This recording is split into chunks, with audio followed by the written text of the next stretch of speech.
After Cafe, where ideas take shape, thoughts find depth, and every conversation explores the art of thinking beyond the obvious. And today I have my special guest. She is the founder and CEO of Astrologer Real, astrology for leaders, innovators, and change makers. None other than Miss Alexandra Ceho. Hi, Daniel. It's lovely to be here. Welcome on Abstract Essay, Miss Alexandra. And can you please introduce more about yourself as that I mess? Absolutely. Thank you. Of course, my name is Aleksandra Ceho, and I am an astrologer, an educator, but also a spiritual guide and healer.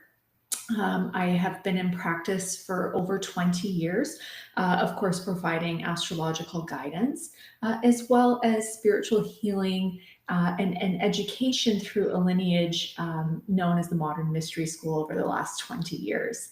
And so it's an absolute honor and pleasure to be here with you today. Indeed. And thank you so much for sharing your knowledge and wisdom to the world, Miss Alexandra. Thank you. And today let's talk about spiritual healing. Tell us, the term spiritual healing can mean many things. How do you personally define it, and what distinguishes it from psychological or emotional healing? Oh my gosh, that's an amazing question.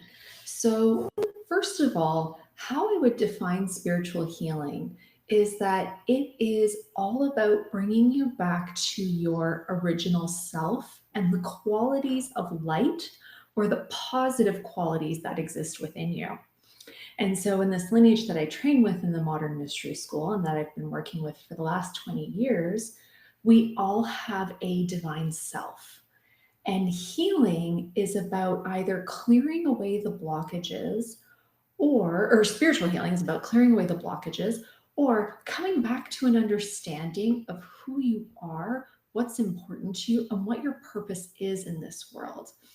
And the question about how it differs from psychological, work such as psychology, therapy, that kind of thing, is that spiritual healing works primarily with what we would call the energy body, your aura, your chakras, because these energetic functions are deeply tied not only to your physical body and your physical health, but they also affect your state of awareness, which is what creates those psychological states that you can experience, such as positive or negative emotions, as well as things like anxiety. And so in spiritual healing, we are working with that energy body to restore it back to its original form and function so that you're not experiencing um, deeper spiritual maladies in the form of psychological issues.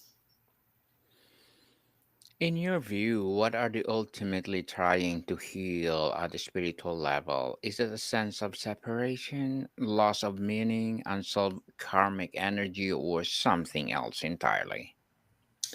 Oh my goodness. Well, I would say that it's all of the above. Everyone approaches spiritual healing for different reasons. And I have people come to me after the loss of a job or relationship. I have people come to me because they are experiencing anxiety. I have people come to me because they're trying to find meaning in life and they feel depressed and apathetic. And so all of the above are applications or things that will trigger people to reach out to receive that healing. Because ultimately, when we receive spiritual healing, the goal is to start living a good life again, to love your life, to love yourself, to have joy, and to appreciate the relationships and the people who are part of your life.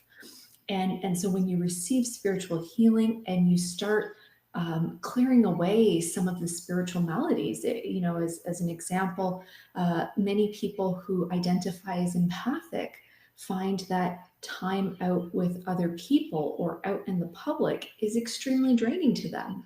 And then they don't have energy left over to enjoy their home and their family.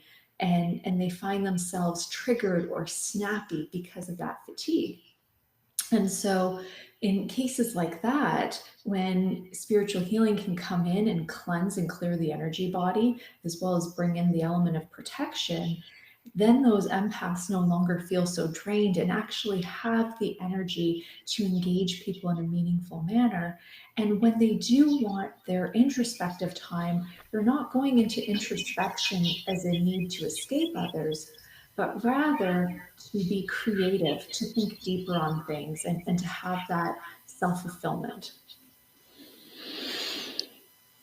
Miss Alexandra, how do spiritual wounds manifest in our physical bodies and our emotional states? Can you give us an example of this interplay?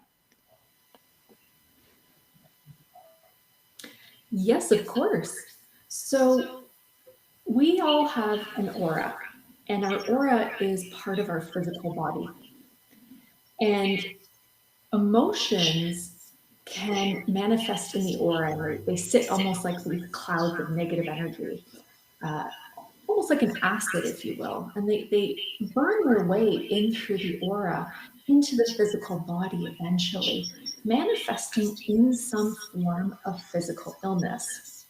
And so, depending on the nature of the emotion and how long it's been festering, you can have injuries, accidents, or unfortunately, it can also manifest as deeper or more medical emergencies.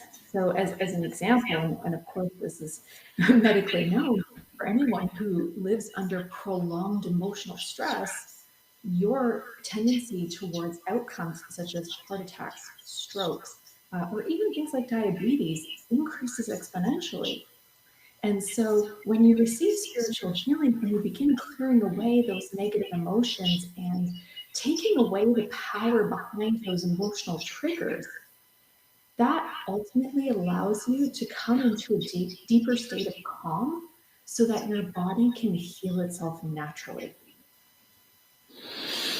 Heal naturally. I like that, Miss Alexandra. Many spiritual traditions point to the ego as both a necessary tool and source of suffering. In this healing process, what is healthy relationship with the ego? Do we aim to manage it, transcend it, or transform it? Oh my goodness, well, there's a fun question to answer. So, in the tradition that I study with, there are actually two egos, a positive ego and a negative ego. And when people generally are speaking of the ego itself, they are primarily referring to that negative ego, to what you would call the shadow. And they want to engage shadow work to try and dismantle some of the psychological traps that it sets for us. And so, in spiritual healing, the goal is to take away some of the power by which the negative ego has over us in order to blackmail us in behaving in certain ways that actually serve it. And so you could liken it to the angel on one shoulder and the devil on the other shoulder. And when we have these psychological triggers, traumas, negative emotions that are sitting and manifesting in the auric field, that is actually food for that devil on the shoulder. And so we want to starve that devil, so to speak, because it often blackmails us into behaviors that we know don't serve. And so, if you've ever felt like you can't control a behavior, as an example, then very often you are coming across, uh, the threshold where that negative ego holds power and holds sway. And ultimately, we all want to be able to act out of choice, not out of compulsion. And compulsion is the tool of the negative ego. And so when you have these negative psychological triggers, and you're responding in ways that you know are not healthy for you, and you don't want to respond in those ways, but you are compelled to, that is unhealthy. And so spiritual healing gives you the opportunity to strip some of the power away from those psychological triggers so that you can begin choosing how you respond to the things that happen in your life. On the personal journey and process, Miss Alexandra, what was the spiritual crisis or profound moment of dissonance that initiated your own deep healing journey? What did it feel like when you realized you could not go on as you were? Well, I would say that for myself, that actually happened a couple of years into my career in healthcare. And so I graduated from university and I immediately began working in motor vehicle accident clinics. And having that philanthropic tendencies myself and working in busy clinics, I realized that this was not sustainable for me. Friday night would come and I would be throwing my hat and Hmm. going see ya and leaving walking out the door, and then Sunday night praying that Monday morning wasn't coming. And when I realized that, one, I was working with a lot of people and I wasn't managing my own energy well, and two, that I was doing something that I wasn't aligned with and didn't have passion for because I didn't feel that I was making an impact, that was when I really chose to take my spiritual progression and my healing seriously, because it cleared away a lot of self judgment that I had about pursuing my path and purpose. I had grown up being told that being an astrologer was not a reliable career, and I had accepted some of those judgments. But as I undertook that path of healing, I learned, I grew, I picked up that tool in my purpose anyways, and I moved forward. Indeed, interesting and empowering, Miss Alexandra. The healing journey often begins by peeling back the most accessible layers, anger, sadness, and many more. What is often deeper layer that lies beneath? That's one is truly at the core of a spiritual wound,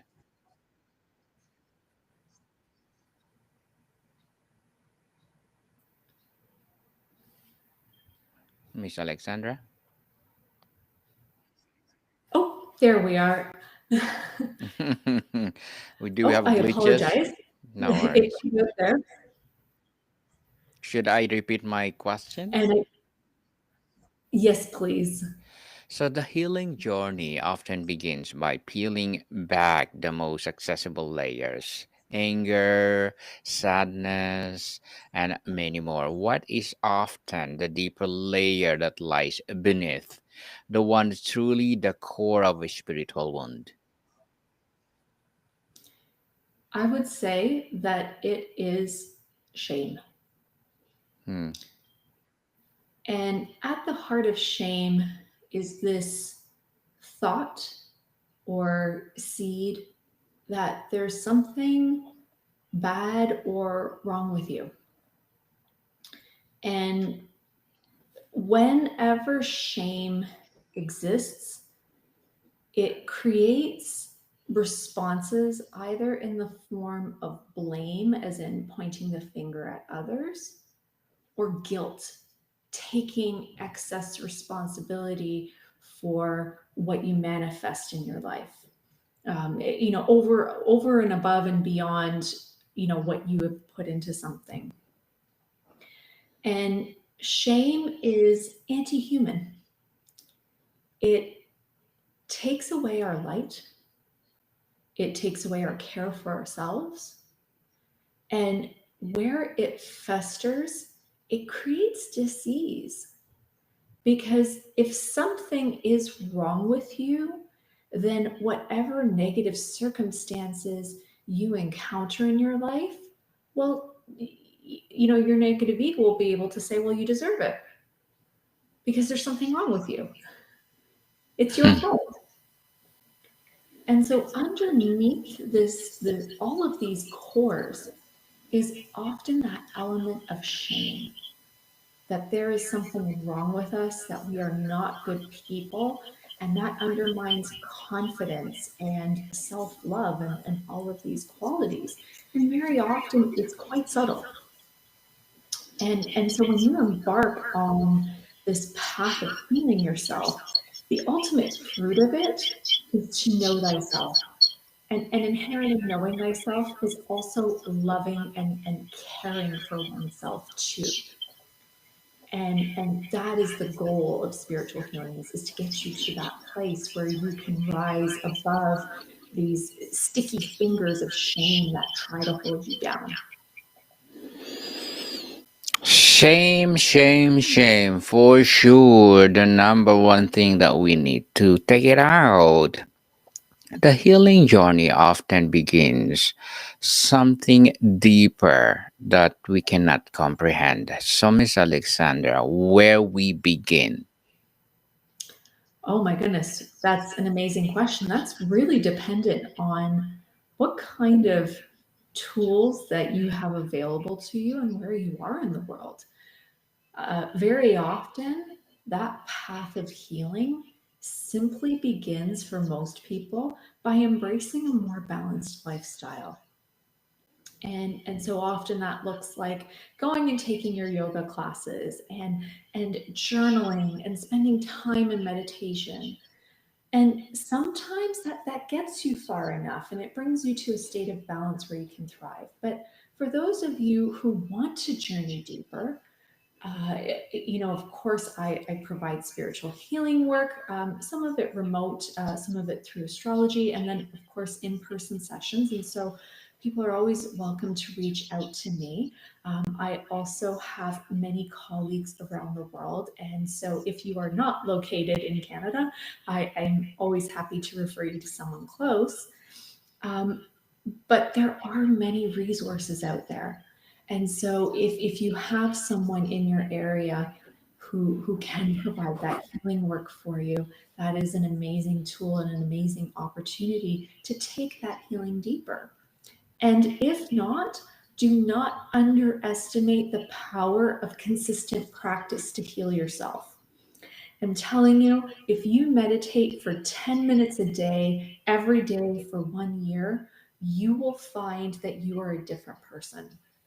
And so, should you not have some healer that you can form a relationship with close to you, be diligent in one practice and watch how it transforms you. Indeed. Baby steps, people, baby steps.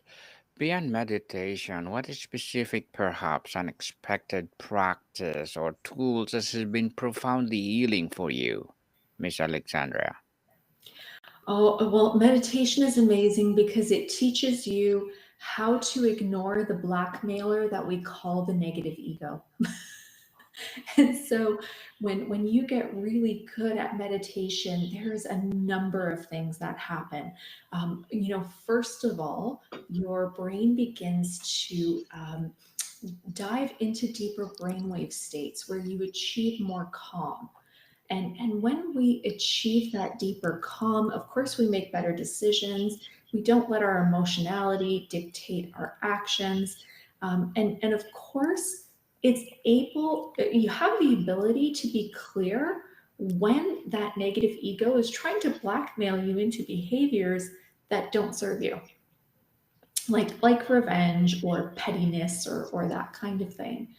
And so meditation is this amazing practice that I myself have never stopped. It is part of my journey. It will continue to be part of my journey. It has been part of my journey for over 20 years now. And because of meditation, I have that mental composure that allows me to engage my life from a place of balance. And so it's a tool that I always encourage people not to underestimate. and to understand that it takes time and repeated practice to become good at. Miss Alexandria, can you describe a period where you felt utterly spiritually barren or lost, and what was the first glimmer that guided you through it? Oh my goodness. I'm going to have to take myself through what feels like many lives. And I'm going to take myself back to the ripe old age of 18 years old. And so I was in a place where I didn't understand my own empathic abilities. And I felt like I was being swayed by the people around me. I was in university, I was training in martial arts, and my life was on the run constantly. And I came to this place where I didn't recognize myself anymore. One minute I was happy, joyful, and the next minute I'd swing into the polar opposite direction, angry, frustrated. I didn't understand what was going on. Now, I understood the concept of empathy because of my astrological studies, but what had been missing in my astrological studies was what to do about it. What if I don't want to be this way? And I had come to this question of, well, why was I made this way? And I was very lucky because one of my own boxing coaches actually said, okay, Alex, this is what I want you to do. And he talked to me about this session called the life activation. And because he was my boxing coach and I trusted him, I had never received any spiritual healing at this point in time, but I had studied astrology. So the concept, as much as it was a little bit foreign, was also within that realm of possibility. And so I said, okay, that's what I'm going to do. And that life activation sparked a journey for me that allowed me to come out of the hiding that I had been doing because I didn't like these polarities that I had been experiencing. And after that life activation, I was able to grab the bull by the horns, so to speak, and really start living my life again. It was an incredible experience for me. And to this day, I've probably done over 500 life activations for people within Canada and plan on doing more. It is absolutely an amazing session. What does a healed life look in a practical daily terms, Miss Alexandria? Is it state of permanent bliss or something more nuanced and grounded? I would go with option B. It's a little more nuanced and grounded. And so when you come to a place of healing in life, what you will find is that you have greater composure and a greater ability to act from a place of choice and decision. And that's different from the reactivity that most people experience. And so I'm sure that there are people listening right now who have emotionally reacted towards criticism, as an example, or their partner said something to them that they didn't like and they lashed out. And then afterwards, they looked back and went, but why did I do that? And so as we come into states of healing, it gives us a better ability to be able to pause and even just take one breath. Sometimes that's what healing looks like. Somebody really presses hard on the button, you go, okay, I know if I react this way, it's not going to go well. So this is what I'm going to do. And when you achieve that ability to even just have that pause, that's what healing might look like in the very beginning. But as you grow and as you release more and more, and those buttons hold less power over you, what you will find is that you are much more easily able to not only choose how you respond to things, but also that you are less manipulable. That is what healing truly looks like. Indeed. So, Miss Alexandra, to wrap up our discussion for today, if you could send a single compassionate message back to yourself at the very beginning of your healing journey, what would it be?